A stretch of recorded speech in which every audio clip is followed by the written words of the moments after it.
All right, so yeah, so that brings us into Origins Volume 1. And of course, that, you know, that great music video with you and Paul hanging out. And that was such a great song too. But that whole record is just great and a lot of fun. And did you have in mind, as you were picking songs for Origins Volume 1, that there would be a Volume 2? Did you find yourself going, okay, there's too many songs I want to do. I'm gonna have to save some for later? You know, I kind of live life one day at a time, and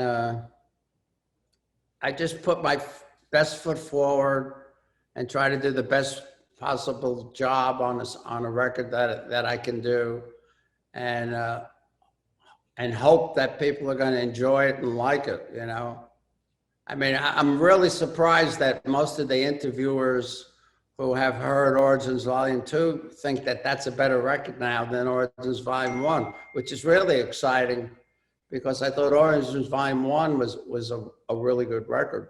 Absolutely. Absolutely. I mean, you know, Kinks, Zeppelin, obviously, Thin Lizzy, and a lot of great guitar players with the great Ace on Origins Volume 1 Slash. Yeah, it was great A5. He's a good friend of mine. And then I think another one of my favorite album covers was the Spaceman record, which was the next original. That was a fun photo session, because we tried to recreate that photo session I did with Barry Levine, where I'm sitting on a plexiglass throne in a silver jump spacesuit, and they couldn't find a plexiglass throne, so they came up with that silver one. But you know, it worked. It worked. And that first track on Spaceman was you wrote with Gene. Yeah. What was that experience like? Yeah, we wrote 2 songs for that record, and I think they both came out really well. Oh yeah, the other one was Your Wish Is My Command. Right? Yeah, that was later, like track 3 or 4 or something like that. Yeah, and then we're here. We arrived. We're at Origins Volume 2. We have arrived. We have arrived. I'm going to be able to go to the store soon. And of course, as we're talking right now, you just a couple hours ago put out the Beatles cover with John 5, who was on the first Origins record. Which I didn't even realize was happening today, but that's okay. Well, that just means people are doing their job. Things are in motion. I was surprised. I was really surprised at my vocals. That I never dreamed that I could do a McCartney song and pull it off. But I guess my voice was getting stronger from, you know, all these years of touring, you know, and having to sing, you know, 10, 12 songs a night. So, you know. And Lita Ford is back. Perfect, right? What's that? Practice makes perfect. Yeah, indeed. Finally, right? Yeah, and Lita Ford is back on this one, as well as John 5. And then, dude, I want to talk about Robin Zander from Cheap Trick, a great rock band that was formative for me as a kid, just like KISS. What's the relationship with Robin Zander? How did he end up? Well, I've known Robin forever. I mean, you know, those guys used to open for us. Mm-hmm. They must have done at least 75 to 100 shows, you know, in the 70s when we were touring. KISS is why I know about Cheap Trick. Yeah. I guess we gave them their big break and helped break them. They're all great guys, you know, great band, fun to be around. I mean, we used to party a lot after the shows. Those guys were a riot. And, you know, I talk about it in my book, No Regrets. And,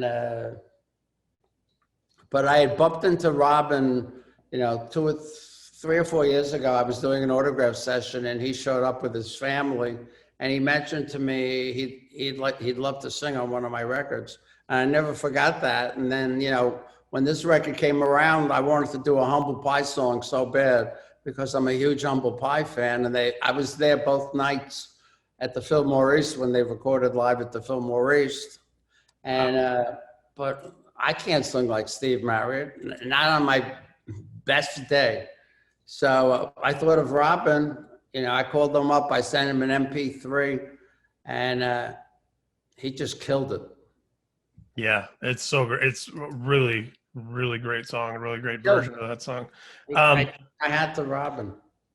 so I also want to ask you, of course, being a KISS fan, I got to ask you about working with Bruce um, on the Hendrix song, right? I've been friends with Bruce for years. You know, there was never any animosity.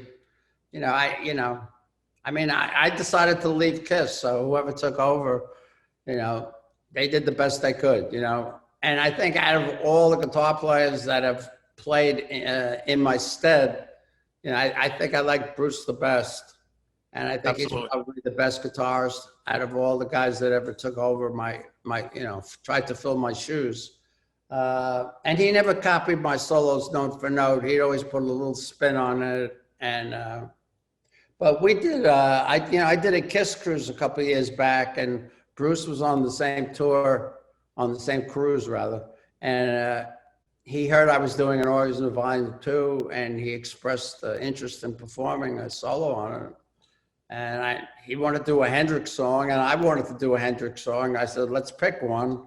And we came up with Manic Depression, and he just killed the solo. So cool. And by the way, and I totally agree with you. And I also think, you know, I've gotten to interview Bruce a few times. He's a very classy guy, very, you know, kind of gentle. He was always very reverent and respectful of your massive contribution to KISS. And yeah, I mean, you know, look, I love the songs that Vinnie Vincent wrote for KISS, but when it comes to performance and playing and all of that, I mean, yeah, Bruce is the only other guy that ever came close to you know, filling that spot. So I love hearing him on your record. Super cool. Do you know, while I've got you, well, let me ask you this. Which song do you think will be the most surprising when people get a chance to hear all of Origins Volume 2? Because, you know, you've done more Kinks and some more Zeppelin and Kicks. You know, I think there's probably a lot of my fans that don't even know who Paul Revere and the Raiders are. Right.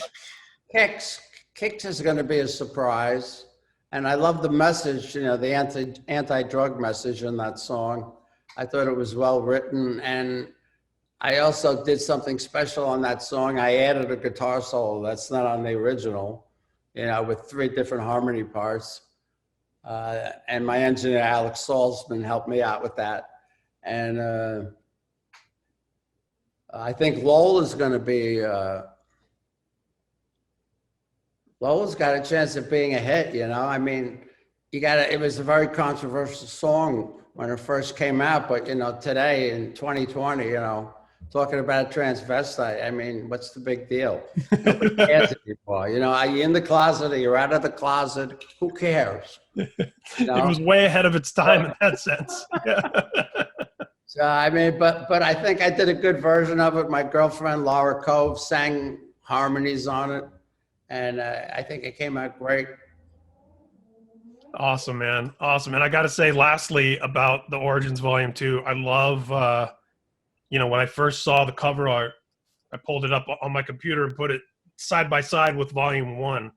And I love how they complement each other. You know, it's like I believe we got the same graphic artist, and he did a great job on Origins Volume 1. So, you know, we figured we used the same guy, and I love the way he came up. You know, obviously, you know, I got different versions of it and changed a few things around and made suggestions like I did on the first album cover, because I changed some of the guitars around on the Origins Volume 1 cover. I said, this guitar doesn't belong here. You got to switch this one with that one. And, you know, the label was gracious enough to, you know, take my suggestions. And so, you know, I think it's cute the way we, you know, there's little nuances, you know, yeah. like on Origins Volume 1, you know, the blimp says 27, which is my birthday. You know, on Origins Volume 2, on the clock, it says my birthday, 4/27. You know, little silly things like that. Easter eggs. And we'll get a kick out of. Yeah. Easter eggs, and it also makes you want to have the vinyl so you can hold it. And Yeah, the flying saucers floating around in space. yeah, well, Now, the whole idea, I mean, Paul and Gene, sometimes what killed me about those guys is they took the music business, they took the whole thing so seriously. And I said, take a deep breath and just remember, this is supposed to be fun.